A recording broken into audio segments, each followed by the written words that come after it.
This is the Jaffel Report. Life is funny sometimes. One small rule on paper can ripple across borders like a pebble tossed into the Pacific. Hey, it's your West Coast Canadian boomer with an observation on de minimis right after this. This Jaffel Report brought to you by 420guidedmeditation.ca. That's the number 420guidedmeditation.ca. Now, for anyone scratching their head on that fancy Latin term de minimis, basically means too small to fuss over. In the UPS, it's the rule that lets imported goods under a certain threshold, currently $800 sail through customs without extra duties or taxes, according to U.S. Customs and Border Protection. For a lot of Canadian businesses selling into the States, that's been quite a blessing.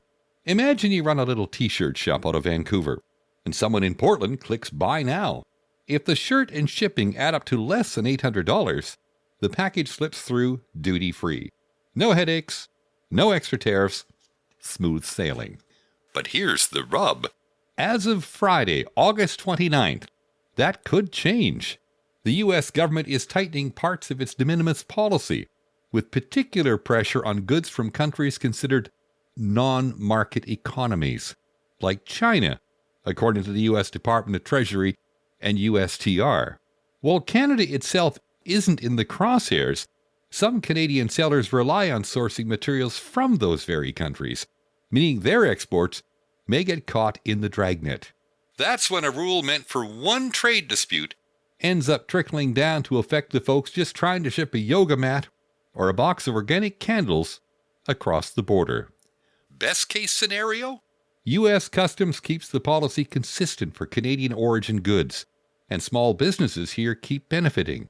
More orders flow southward. Canadian e-commerce outfits gets to play in the big U.S. market sandbox, and customers in Seattle or San Diego don't blink an eye at buying cross-border. The free flow of this little stuff, the under $800 tariff stuff, remains unbothered, just as it should. Worst case scenario, bureaucratic overreach. Suddenly, regulators decide to scrutinize every root ingredient or factory source.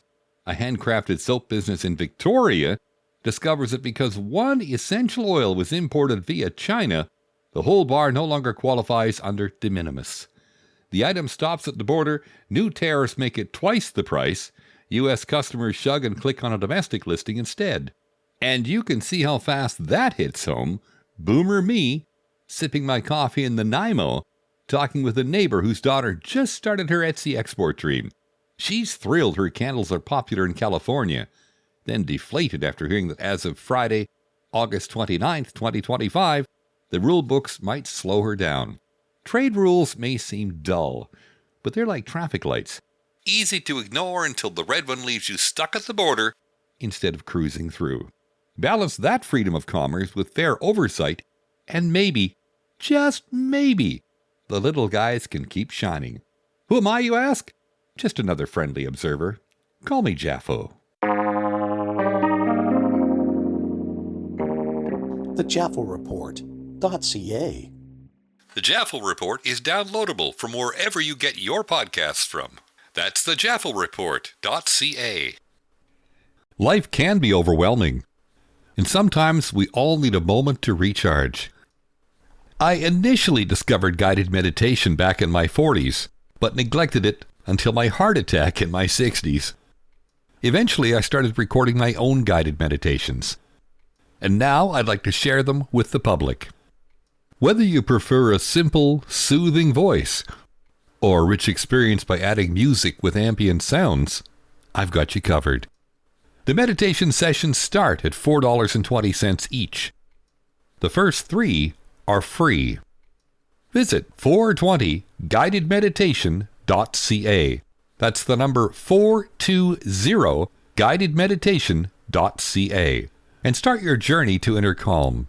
Your path to peace is just a click away. This Canuck Boomer thanks you for your time, and we'll catch up with you again soon.